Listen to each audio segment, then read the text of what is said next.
하나님의 말씀을 듣겠습니다. 출애굽기 20장 1절에서 17절입니다. 출애굽기 20장 1절에서 17절까지 말씀을 제가 봉독해 드리겠습니다.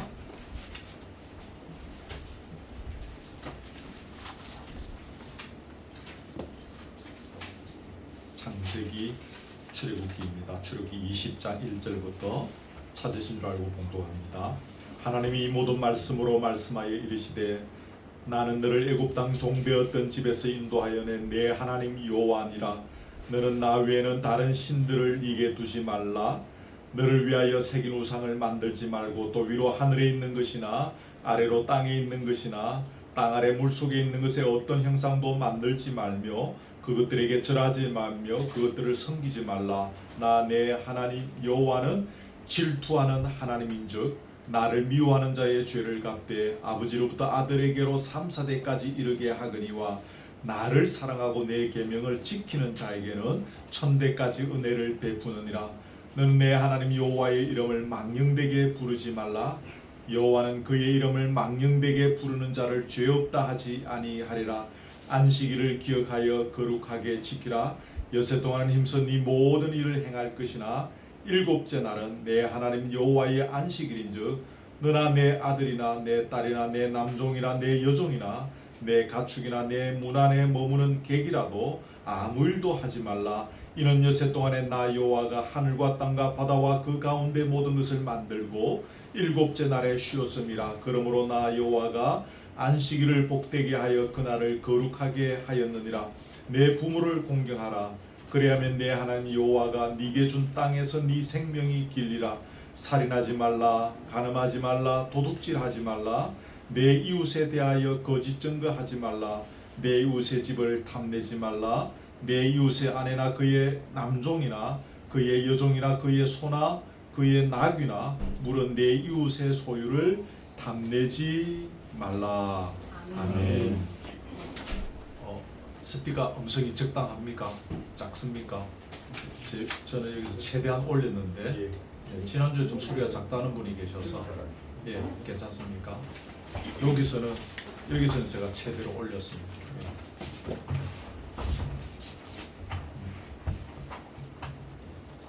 조금만 더 올려주시면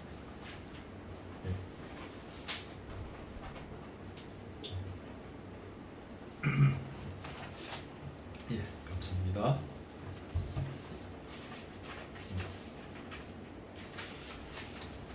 오늘은 순서를 따라서 십계명의 제2계명에 대해서 묵상하고자 합니다. 여러분, 제2계명 무엇입니까? 오늘 본문 4절, 5절, 6절인데 1계명에 비해서 많이 길죠? 우리 같이 한번 읽읍시다. 아시는 거지만 시작. 너는 새긴 우상을 만들지 말고 또 위로 하늘에 있는 것이나 아래로 땅에 있는 것이나 땅 아래 물속에 있는 것에 어떤 형상도 만들지 말며 그것들에게 절하지 말며 그것들을 섬기지 말라. 나 내 하나님 여호와는 질투하는 하나님인즉 나를 미워하는 자의 죄를 갚되 아버지로부터 아들에게로 3,4대까지 이르게 하거니와 나를 사랑하고 내 계명을 지키는 자에게는 1,000대까지 은혜를 베푸느니라. 아멘. 여러분, 얼핏 보면 이 계명은 1계명과 거의 흡사하게 보입니다. 어떤 분들은 1계명하고 2계명하고 똑같은 거 아닙니까? 이렇게 말할 정도로 별 차이가 없는 것처럼 느껴집니다. 그런데 분명히 차이가 있습니다. 1계명은 하나님 외에 다른 신을 섬기는 것을 금하는 것입니다. 기억하십시오. 그리고 2계명은 무엇인가 하면 하나님을 눈에 보이는 어떤 형태로 형상화하여 섬기는 것, 이것을 금한다, 그런 이야기입니다. 좀 다르게 표현하면 제2계명은 하나님을 섬기되 하나님께서 금하신 방식 아닌 사람의 생각이나 추측에 따라 하나님을 섬기는 것이 아닌 하나님께서 명령하신 방식대로 하나님께서 자신을 계시하신 방법대로, 하나님께서 자신을 가르쳐 주신 대로 섬기라. 이게 이 계명에서 하는 핵심적인 이야기입니다. 여러분, 이 계명을 이해하기 위해서는 당시의 시대적 배경을 좀 살펴볼 필요가 있는데, 당시 이스라엘 주변에 존재하는 신들은 대개가 형상을 특징으로 하고 있는 그런 신들이었습니다. 예를 들어서 태양 모양의 신, 또 메뚜기 모양의 신, 깨구리 모양의 신, 사람 모양의 신, 여러 가지 그 상과들에 띄노는 짐승들 모양의 신들, 물고기 모양의 신들, 날아다니는 새 모양의 신들, 다양한 형태의 형상을 가진 신들을 섬기고 있었죠. 이런 종교적 문화권 속에서 살아가다 보니까 이스라엘 백성들 당연히 신을 섬긴다는 것은 눈앞에 볼 수 있도록 주어진 신을 섬기는 것이다. 이런 생각들을 그들도 당연히 사실로 여기면서 가져왔다라는 사실입니다. 여러분, 그래서 이들이 스스럼없이 만들었던 신이 뭡니까? 금송아지 우상이죠. 모세가 시내산에 올라가 40일 동안 있을 때 이스라엘 백성들이 기다리다가 지쳤습니다. 모세가 보이지 않으니까 불안해지기 시작하는 거예요. 불안해지기 시작합니다. 그 사람들이 그때까지 모세가 하나님의, 좀 어려운 말로 하나님의 현신, 하나님께서 모세를 통해서 모세로 이렇게 하나님께서 나타나신 것처럼, 혹은 거기까지는 아니라 할지라도 어떤 그 눈에 보이는 어떤 그런 하나님 대신에 하나님으로서의 어떤 증거, 이런 것들로 모세를 생각했던 것입니다. 근데 모세가 안 보이는 겁니다. 그래서 우리를 인도하여 낼 신을 만들어 달라라고 요청하게 됐습니다. 그러니까 이 요구를 들은 아론도 비슷한 생각을 가지는 거죠. 눈에 보이는 어떤 신, 우리 주변의 모든 민족들이 눈에 보이는 신을 섬기고 있으니 우리도 눈에 보이는 무엇을 만들어주는 것이 마땅하다. 아론도 그렇게 생각했던 것 같습니다.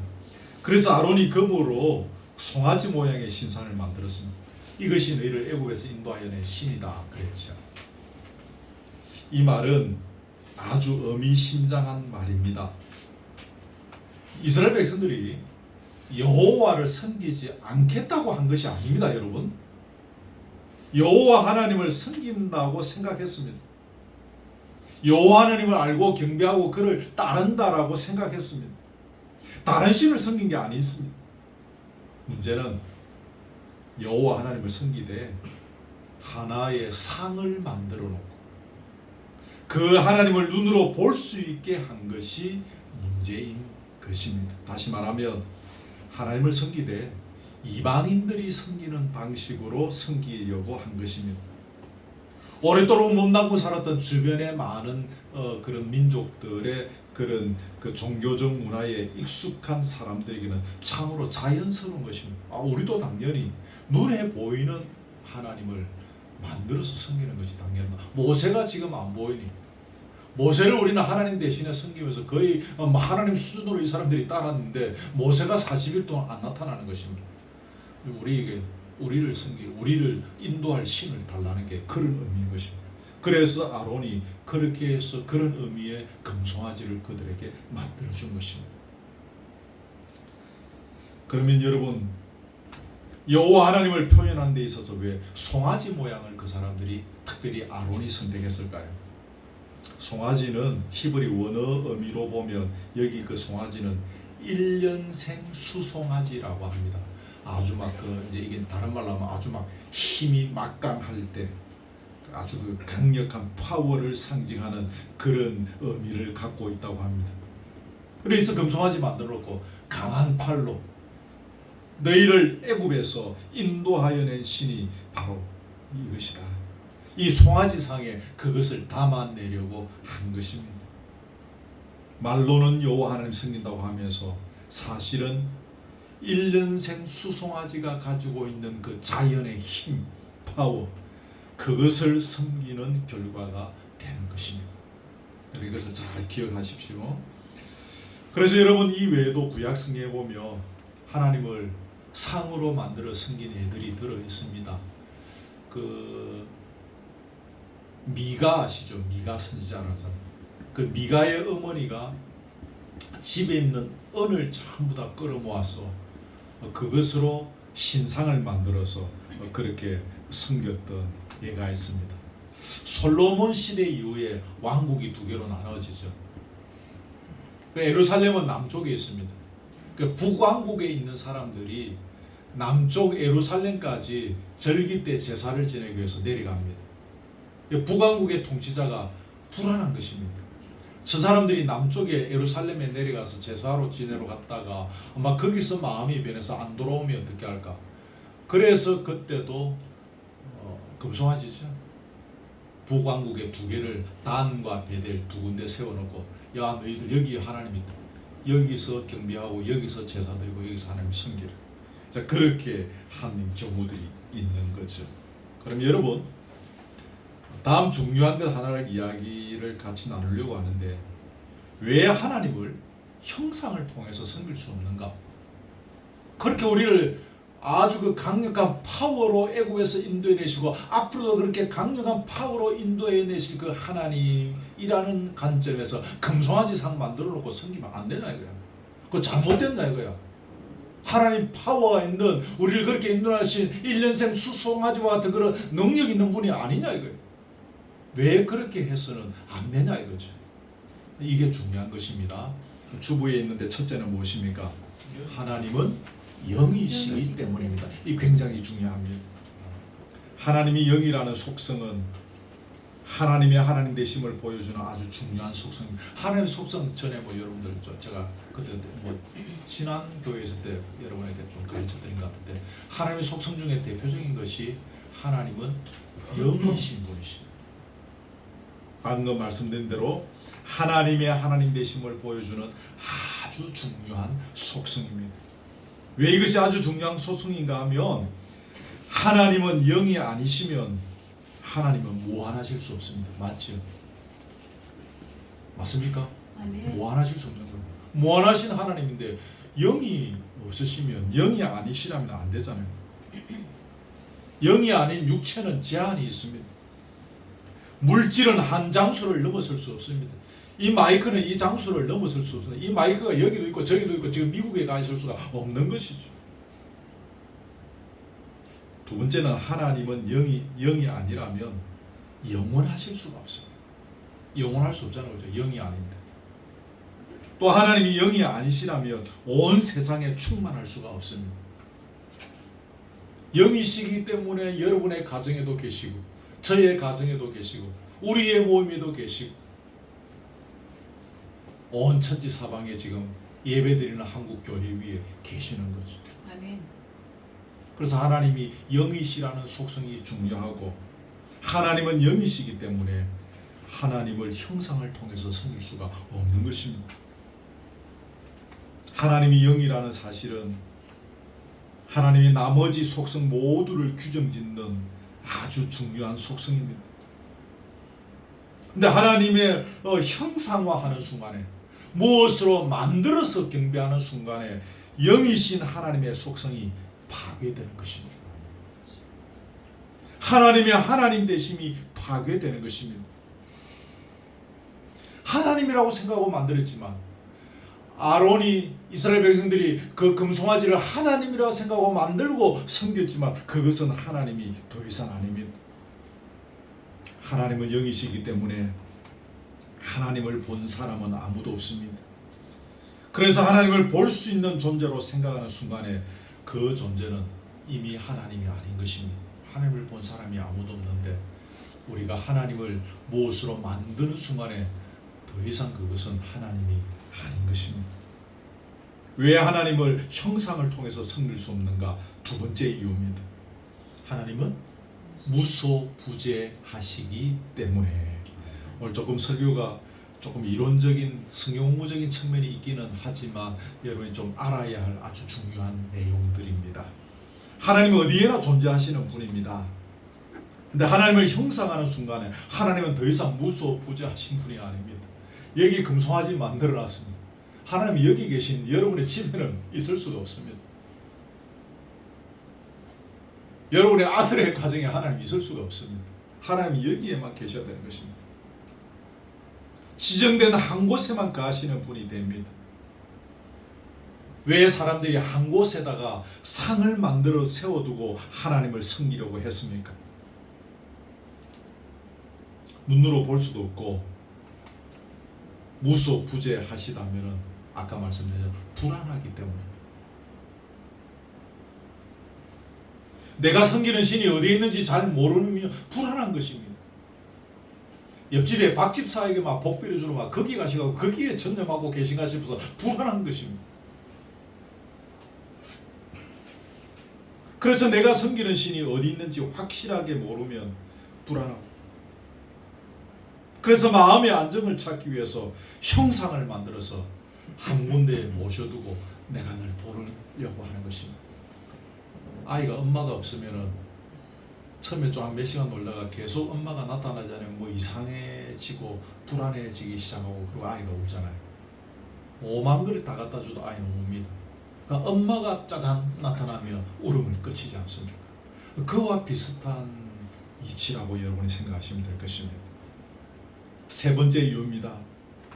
하나님은 스스로 계신 분이시고 그 무엇에도 의존하시는 분이 아니시기 때문입니다. 하나님을 형상하게 되면 사람이 하나님을 통제할 수 있다는 생각, 사람이 하나님을 어떻게 할 수 있다는 생각을 가지게 되는 것입니다. 하나님은 우리가 어떻게 하고 싶다고 해서 어떻게 할 수 있는 분이 아니십니다. 예를 들어서 금송아지를 만들어 놓고 이게 하나님이시다. 이 하나님은 늘 우리에게 강력한 파워, 강력한 힘을 동원하시고, 바람이 있을 때는 강력한 바람을 불어주시고, 비가 필요할 때는 강력한 비를 뿌려주시는 그런 하나님, 우리가 하나님을 통제해 가는 것입니다.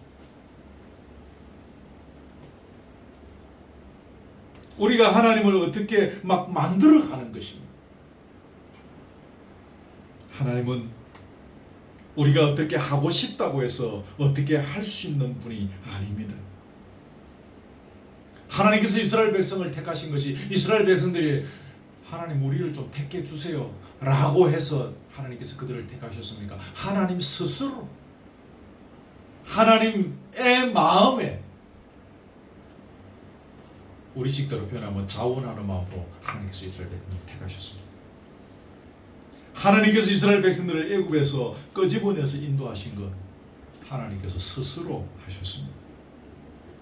하나님이 우리를 불러주신 것 그분의 정권에 따라서, 내가 어머니 뱃속에 있을 때 하나님 나를 택해 주소서라고 기도한 것이 아니라 하나님의 정권을 따라서, 그분의 전적인 자유의지에 따라서 그렇게 우리를 불러주셨습니다. 근데 어떤 상을 만들어 놓고 섬기게 되면 하나님의 전적인 자유를 제한하게 되는 것입니다. 독수리를 만들어 놓고, 독수리의 어떤 뭐 특징이 있지 않겠습니까? 확 재빠르게 날아가서 탁 낚아져서 탁 내게 가지고 오는, 날카롭고 빠르고 내 소원을 들어주고 하는,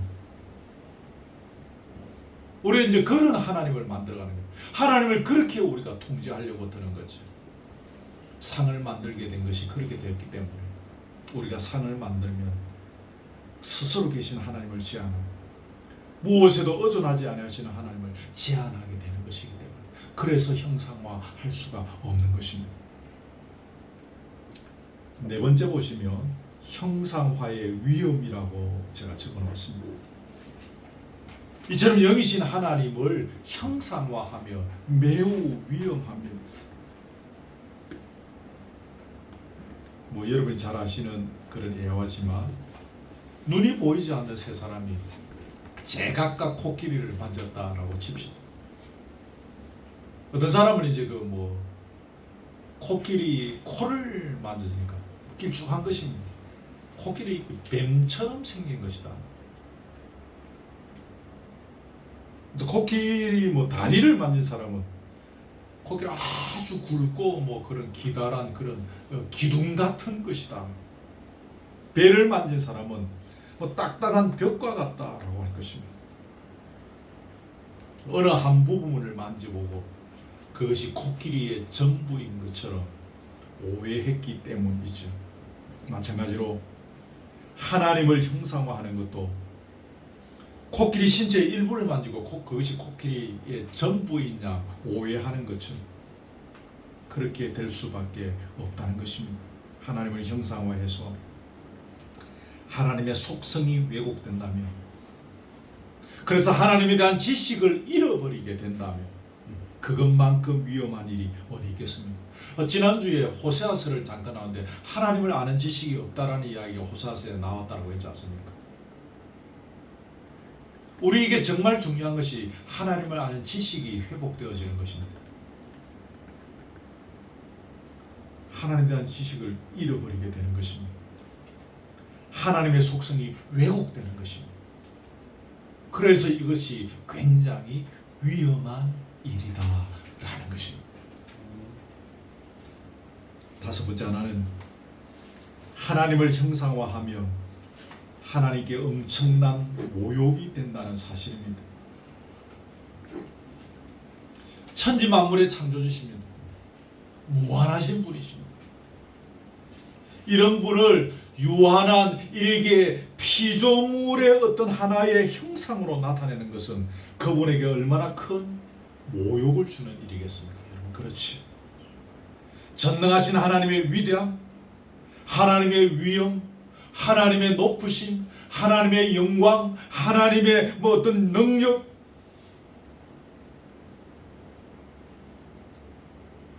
묘사할 수 있는 형상은 세상 어디에도 존재하지 않습니다. 피조물은 그 어떤 것이라도 하나님을 나타낼 수가 없습니다. 가장 비천한 피조물로부터 가장 꽤 괜찮은 가치가 나가는 피조물까지 전부 다 모든 종류의 피조물들을 다 합친다고 해도 여호와 하나님을 표현할 수 없습니다. 그런 것들로 상을 만드는 것은 하나님을 모독하는 것이다. 중요한 이야기죠. 왜 하나님을 형상화하면 안 되는가에 대한 이유를 짤막하게 몇 가지를 나누었는데 애들을 제가 생략하고 요점만 이야기했습니다. 꼭 여러분 기억하십시오. 외우시진 않으셔도 되는데 상식적으로 이걸 알고 계셔야 됩니다. 다음으로 질투하시는 하나님이라는 표현이 오늘 본문에 나왔지 않습니까? 나 여호와는 질투하는 하나님입니다. 이게 여러분 무슨 의미일까요? 하나님께서도 우리들처럼 시기하고 질투하고 미워하시는 분인가? 그렇게 생각할 수 있습니다. 여러분, 하나님의 질투는 다른 사람을 시기하고 미워하고 깎아내리는 그런 질투가 아닙니다. 하나님의 질투는 하나님의 백성이 하나님이 아닌 다른 것을 섬기는 것에 대한 질투, 또 하나님의 백성이 하나님을 하나님으로 섬기지 않고 잘못 섬기는 것, 상을 만들어 섬기는 것에 대한 질투입니다. 기억하십시오. 여러분, 한 아내와 한 남자가 사는데 예를 들어서 아내가 다른 남자를 좋아할 때 질투하지 않을 남편이 있겠습니까? 혹은 남편이 다른 아내를 좋아합니다. 거기에 질투하지 아니할, 그것을 좋아할 아내가 또 어디 있겠습니까? 마찬가지입니다. 하나님은 당신의 백성이 자기 외에 다른 신을 섬기고, 1계명이었죠. 오늘 2계명. 자기 백성이 다른 형상을 만들어 하나님을 제한하여 섬길 때 하신다? 질투하신다는 것입니다. 자기 백성을 향한 하나님의 사랑이요 열심입니다. 왜 하나님께서 질투하실 정도로 당신의 백성을 사랑하고 또 우리를 향한 열심이 뜨거울까요? 제가 여기서 웨스트민스터 교리 문답을 이렇게 쭉 다시 찾아보니까 이런 이유가 있습니다. 왜 우리를 그처럼 사랑하시는가? 질투하실 정도로 우리를 사랑하시고 질투하실 정도로 우리를 향한 열심이 특심인가? 저희의 대답이 아니고 웨스트민스터 교리 문답에 있는 대답입니다. 첫 번째는 뭔가 하면 하나님은 우리의 주권자가 되시기 때문에. 본문에 보면 나 여호와라고 되어 있잖아요. 나 여호와. 이건 우리의 주권자가 되신다는 표현이지 않습니까? 우리의 주권자로서 자신이 정해놓으신 대로 하나님을 하나님으로서 그렇게 섬겨주기를 바라시는 것입니다. 주권자로서. 주권자이기 때문에. 또 한 가지 이유는 하나님은 우리의 소유주가 되시기 때문에 그렇다는 것입니다. 나 여호와 무슨 하나님? 너희의 하나님이라고 되어 있죠. 본문에 너희의 하나님. 너희의 하나님이라는 말은 우리의 소유주가 된다 그 말입니다. 너는 내 거다 그 말입니다. 우리는 당신의 소유, 당신께만 속해 있습니다. 그러므로 당신만을 경배해야 하고 당신이 정해놓으신 방법대로 하나님을 하나님으로서 섬겨야 하는 것입니다. 아멘. 아멘. 우리가 하나님의 소유이기 때문에. 본문에 보면 거기 이어서 아비로부터 아들에게까지 3, 4대까지 죄를 갚고 또 1000대까지 은혜를 베푼다 이런 표현이 있습니다. 이 표현 잘못 해석해서 제 친구 어머님이 예전에 지금 생각하면 저희들보다 훨씬 더 젊었을 때인데 한번 예수 믿어보려고 그 당시에 아주 굉장히 많이 배우신 아주 인텔리적인 우리 그런 어머니신데 교회 가서 설교 잘못 듣고 이 본문 때문에 시험이 들어서 그때부터 교회 안 나가겠다고 해서 지금까지 교회 안 나오시죠. 아직 살아계신데 교회 안 가십니다.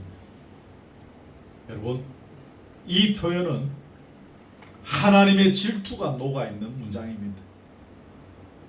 여기서 3, 4대와 1000대를 문자적으로 해석하면 아니 됩니다.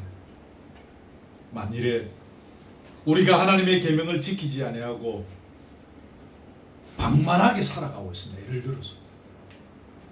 근데 하나님께서 우리를 징계하시지 않으며 우리는 계속 방종하게 되어집니다. 영적으로 우둔한 삶을 살아가게 될 것이고 그것을 바라보는 우리의 자손들도 그렇게 살아가게 될 것입니다. 그래서 때로 하나님은 우리에게 징계의 채찍을 내리시는 것입니다. 그런데 그 징계의 채찍이 우리를 죽이지 않습니다. 우리를 망하게 하지 않는다 그 말입니다. 그냥 그렇게 살도록 내버려 두지 않으시는 하나님의 사랑인 것입니다. 아멘. 근데 여러분 거기에 비하면 1000대라고 나오죠. 1000대에 비하면 3, 4대는 아무것도 아닌 것입니다. 병아리 눈물만큼밖에 안 되는 것입니다. 은혜는 하늘을 두루마리 삼고 바다를 먹물로 삼아도 다 기록할 수 없을 정도로 부어주신다는 거죠. 1000대까지 은혜를 베푼다는 말이 그 말입니다. 그러니 징계도 사랑이고 은혜도 사랑입니다. 이게 바로 질투하는 하나님의 모습인 것입니다. 넘어가겠습니다. 그러면 우리가 눈으로 볼 수 있는 하나님의 형상은 존재하지 않는가? 눈으로 볼 수 있는 어떤 것도 우리가 만들어서 안 된다 그랬죠. 어떤 것도 하나님을 나타낼 수 있는 것이 없다 그랬죠. 그러면 우리가 눈으로 볼 수 있는 하나님의 형상은 정말 없는가? 존재하지 않는가? No. 있습니다. 그러면 그게 뭔가? 예수 그리스도. 아멘. 아멘. 예수 그리스도. 성경은 예수 그리스도를 하나님의 형상이라고 말씀합니다. 요한복음 1장 18절 주부에는 제가 칸이 모자라서 안 적었는데 본래 하나님을 본 사람이 없으되 아버지 품속에 있는 독생하신 하나님이 나타내셨느니라. 하나님을 본 사람이 아무도 없습니다. 근데 아버지의 품속에 있는 독생하신 그분이 하나님을 나타내신 것입니다. 여러분 주보에 있는 고린도후서 4장 4절 같이 읽읍시다. 시작. 그리스도는 하나님의 형상입니다. 아멘. 예수님은 하나님의 형상입니다. 또 하나 골로새서 1장 시작. 그는 보이지 아니하는 하나님의 형상이시요. 예수님은 보이지 아니하시는 하나님의 형상입니다. 근데 여기서 예수님이 하나님의 형상이라고 할 때 사람으로 이 땅에 오신 예수님의 외모, 키가 얼마고 허리둘레가 얼마고 몸무게가 얼마고 얼굴 생김새가 어떻게 생겼고 그것을 말하는 것이 아닙니다. 여기서 말하는 하나님의 형상은 예수 그리스도의 인격, 예수 그리스도의 사역을 가리키는 말이라고 보면 되겠습니다. 하나님께서는 예수님의 얼굴이나 신체적 특징을 사진을 찍거나 영상을 통해서 남기시지 아니하셨습니다. 만일에 그것이 중요하다면 우리가 늘 보는 그 예수님 얼굴 그 있죠. 그게 제가 이름 까먹어버렸는데 그 언젠가 뭐 어떤 화가가 그린 거래요. 근데 그분이 그린 것이 제일 이렇게 폼나게 우리가 느끼는 좀 예수님처럼 그려졌기에 이제 그것이 예수님 사진처럼 계속 전해 내려져 온다는 것이죠. 만일에 실제로 예수님의 사진이 예수님처럼 똑같은 예수님의 얼굴이 필요하다며 하나님께서 그때 뭔가 이 사진을 뭐 기술을 발달시키든지 동영상 기술을 미리 그때 뭐 만드시든지 어떻게 하신데 해서 예수님 사진이나 예수님 외모를 오늘까지 그대로 전해 내려오도록 하셨겠죠. 근데 그것이 필요 없기 때문에 그 대신에 하나님께서는 복음서 기자들에게 예수님의 생애를 자세하게 묘사하게 하셨습니다. 예수님의 탄생, 예수님께서 하신 일들, 그분의 말씀을 세밀하게 기록하게 하셨습니다. 그 내용을 오고 오는 세대를 걸쳐서 교회에 주셨습니다. 아멘. 사랑하는 여러분, 하나님이 누구신지를 알기를 원하십니까? 예수님께서 하셨던 그 자치들, 행동들, 예수님께서 선포하신 말씀들이 곧 하나님을 보여주는 기록물입니다. 그렇죠. 그리고 무엇보다도 그분이 달리신 십자가를 통해서 하나님이 어떤 분이신지를 우리에게 잘 보여주셨습니다. 그러므로 우리는 예수를 더 알기를 힘써야 하는 것입니다. 하나님을 믿는다고 하는 자들은 예수를 더 알기를 힘써야 하는 것입니다. 예수가 우리의 구주이심을 지적으로 알아야 하고 이어서 체득하며 가슴으로 그것을 깨달아야 합니다. 그리고 그분의 발자취를 닮아가기를 애써야 합니다. 그게 하나님으로 섬기는 비결입니다. 이 계명을 주신 하나님 앞에서 그 이 계명을 오늘 신약 시대에 지키는 비결입니다. 아멘. 우리는 교회를 오래 다니면 교회 생활에 익숙해진다는 표현을 잘 씁니다.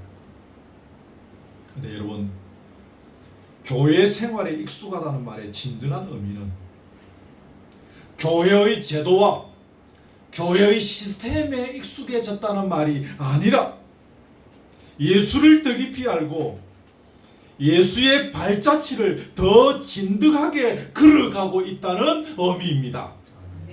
이런 의미에서 우리는 정말로 교회 생활에 익숙해져야 합니다. 교회는 제도와 시스템을 알려주는 곳이 아니라 예수를 배워가는 곳입니다. 아멘. 그렇다기 위해 이 언덕에 있는 중요한 이유 중에 하나도 이것입니다. 제도와 시스템을 세워가는 것도 혹 필요할 수도 있겠지만 중요한 것은 우리가 여기서 서로를 통해서 예수를 배우는 것입니다. 여러분이 저를 통해서 예수를 배우고 저는 여러분을 통해서 예수를 배우고 같이 훈련하면서 걸어가는 것입니다. 아멘.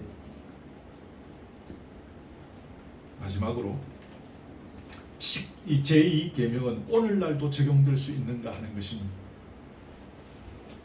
지금 우리는 과거처럼 금송아지를 만들지 않습니다.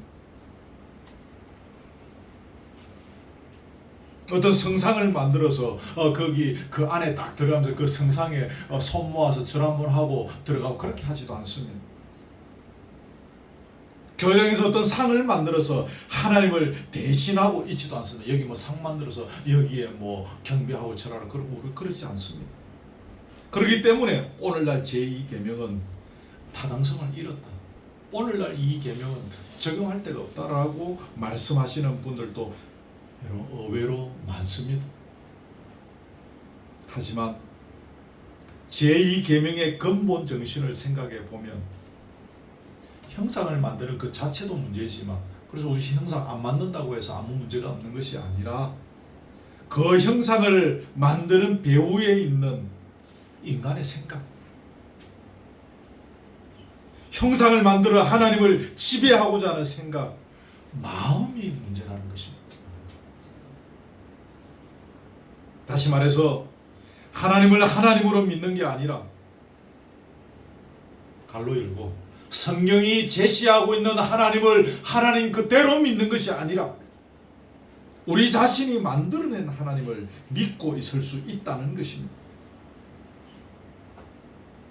혹 우리가 믿는다고 생각하는 이 하나님은 우리가 그런 존재이기를 바라는 어떤 생각의 산물일 수 있다는 것입니다.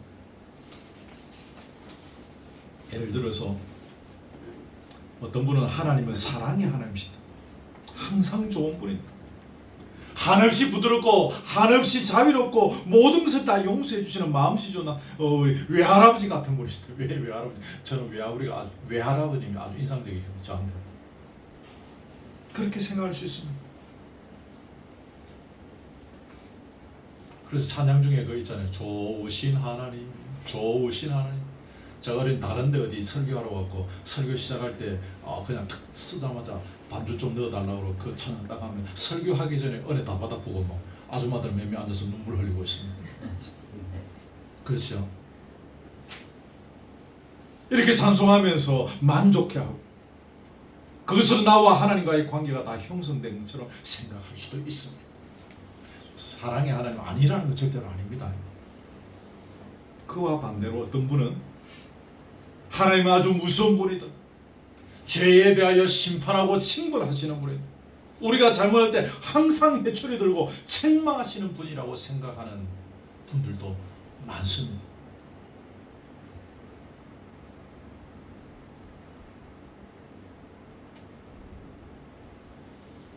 제가 어릴 때 뭐 했던 좀 제 양심에 그래 해서는 안 되는데 그렇게 한 적이 있습니다. 일주일 동안 늘 저에게 저를 두려움에 사로잡게 했던 것이 무엇입니까? 하나님께서 어떻게 벌 주실 것인가? 이것에 대해 하나님께서 어떻게 나를 때리실 것인가? 어린 저에게 이 초등학교 아무것도 모르는 초등학교 다니는 제가 그 고민에 빠져서 일주일을 살았었습니다. 근데 일주일이 지났는데 하나님 안 때리시는 거예요. 안 넘어가 주시는가? 어린 제가 왜 그런 생각을 하고 있었겠습니까? 다 배워왔던 것이. 유치부 때부터 뭐 어머니 뱃속에서도 교회를 다녔지만 이제 제가 이제 누나 손잡고 교회 가면서 유치부 때부터 갔는데 거기 앉아서 설교를 들은 것들이 그런 것들이었겠죠. 무서운 하나님, 벌 주시는 하나님, 그런 하나님. 그래서 무슨 일을 하든지 하나님께서 자유하지 못하고 늘 얽매이고 기쁨이 없고 즐거움이 없고, 교회를 오래 다니신 분들 중에 죄송합니다, 여러분 말고 얼굴에 기쁨이 없는 분들 의외로 많습니다. 얼굴에 즐거움이 없는 분들 의외로 많습니다. 물론 동일한 이유들은 아닐 수는 있겠으나 꼭 제가 생각해 볼 때 하나님께서 진리 안에서 자유하지 못하고 이런 부분에서 늘 얽매여 있는 율법적인 신앙생활을 하다 보니까 얼굴에 기쁨이 없는 것이 아닌가 생각되어집니다. 늘 두렵고 공포에 휩싸여 신앙생활을 할 수도 있습니다. 또 어떤 분은 하나님은 싸움에 능하신, 전쟁에 능하신 장군과 같은 분이라고 늘 생각하는 분이 있습니다. 찬양 중에도 이제 그와 관련된 찬양 나오면 막 신이 나서 막 박수 치고 지 혼자 손 들고 일어나서 막 춤추고, 그죠? 그래서 인생의 전제에서 승리를 주신 하나님, 또 지난날 나의 그런 인생의 전쟁에서 이기게 해주신 하나님, 그 하나님을 찬양하면서 기뻐합니다. 이기게 됨을 경험하면서 그것이 하나님을 경험한 전부일 수 있는 것입니다. 승리하게 하시는, 이기게 하시는 하나님이 아니란 말이 절대로 아닙니다. 여기에 몰입되어서 이것이 하나님의 전부인 것처럼 생각하는 위험에 빠질 수 있다는 것입니다. 하나님은 우리의 생각으로 만들어낼 수 있는 분이 아닙니다. 우리는 그분이 우리에게 자신을 보여주신 그대로, 성경이 제시하고 있는 그대로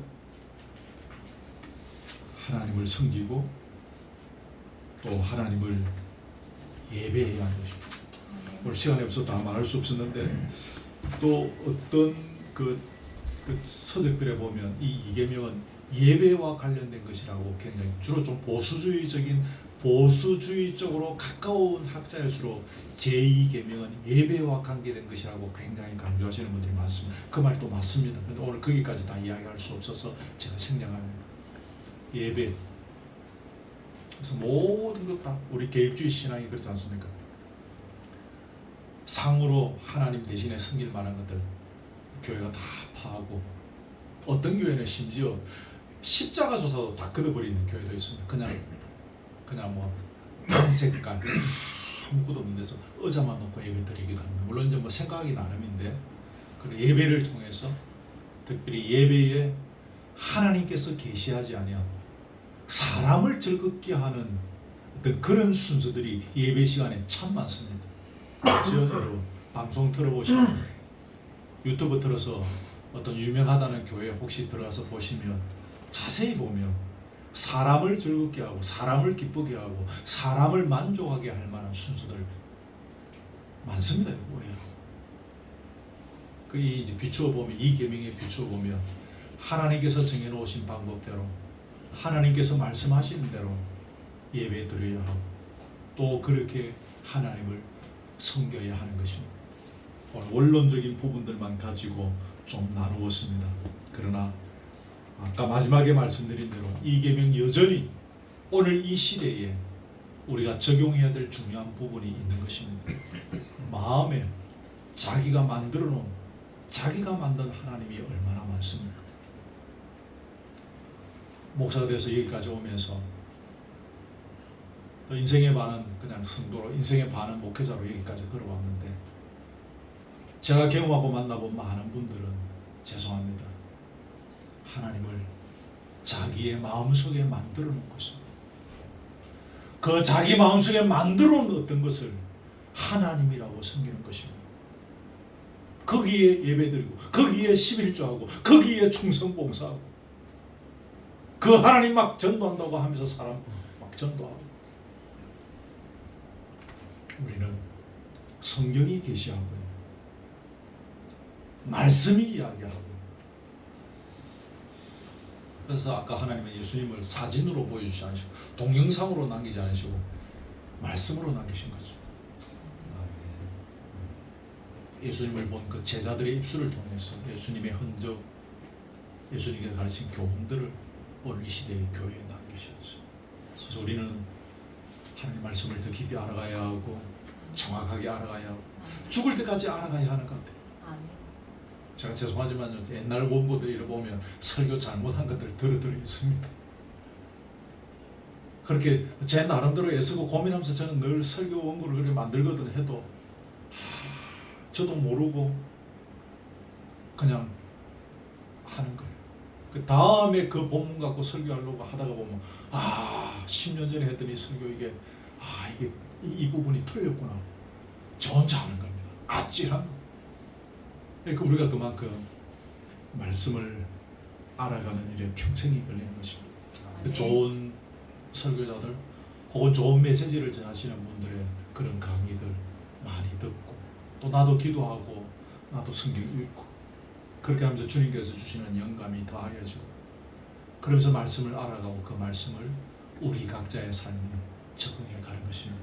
오늘 이것저것 말씀 나누었습니다. 오늘 주신 말씀들 메모에 놓으셨다가 기억하시고, 여러분의 삶에 오늘 이 계명이 어떻게 적용되어야 될지, 어떻게 해석되어야 할 것인지 고민하고 그렇게 살피고 회복하는 시간 되기를 주님의 이름으로 축복합니다. 아멘. 찬송가, 우리 찬송가 67장입니다. 찬송가입니다. 우리 부르는 찬송가. 67장 영광의 왕께 다 경배하며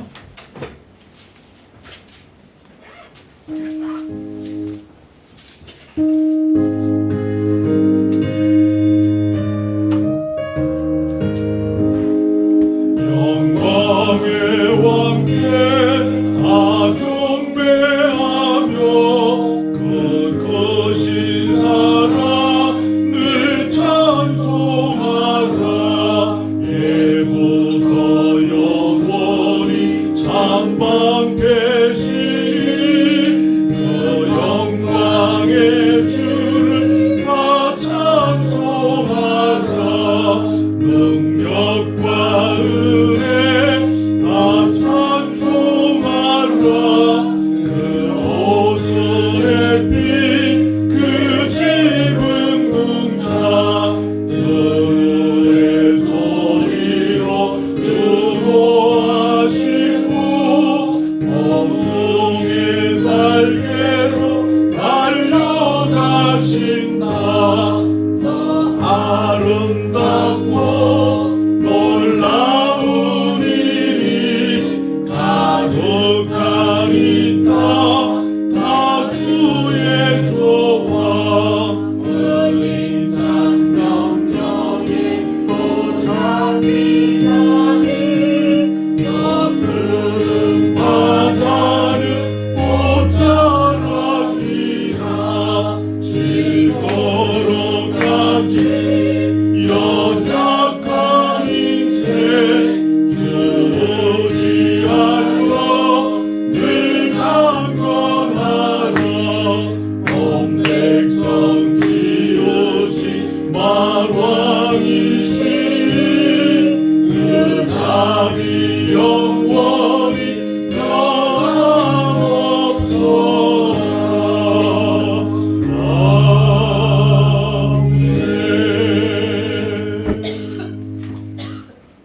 내면한 거 보시고 다 기도할 수는 없겠지만 성령의 음성을 따라서 회개하시고 또 소원하실 거 소원하시고 또 작정하실 거 작정하시고 결단하는 시간이 되면 좋겠습니다. 우리 잠깐 말씀 붙잡고 통성으로 기도합니다. 하나님 우리 아버지 고맙습니다. 오늘 시간에 제2계명 가지고 우리에게 나누게 하시고 또 한번 기억하게 해주시니 감사합니다. 하나님 우리는 눈에 보이는 어떤 상을 섬기지 않습니다. 어떤 형상을 만들어서 그것을 귀하게 여기지도 않고 살아왔기 때문에 이 계명을 잘 지킨다고 우리는 스스로 생각해 왔습니다.